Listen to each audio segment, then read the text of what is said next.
প্রতীক দেশনেত্রী বেগম খালেদা জিয়া দীর্ঘকাল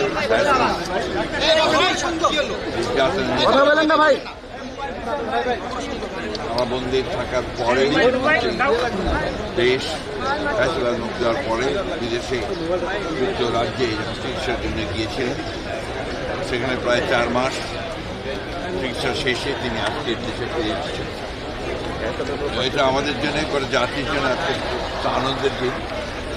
এবং আমরা আজকে গণতন্ত্রের উত্তরণের যে সময়টুকু, এই সময়ে তার উপস্থিতি আমাদের দেশের জন্য, জনগণের জন্য একটা অত্যন্ত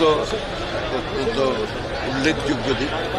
আমরা মনে করি যে বেগম খালেদা জিয়ার উপস্থিতি, তার দেশে ফিরে আসা, এটা আমাদের গণতন্ত্রের উত্তরণের পথকে আরও সহজ করবে, দেশকে সঠিক বৈষম্যহীন একটা পরিস্থিতির দিকে নিয়ে যেতে সহজে করবে।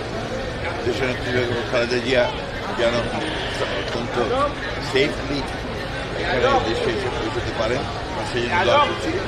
দেশবাসীর কাছে এই দোয়া চাইছি যে দেশবাসী সুস্বাস্থ্যের জন্য দোয়া করেন এবং দেশবাসী গণতন্ত্র ফিরে যেতে পারে, তার জন্য পথ সহজেই আমরা অর্জন করতে পারি।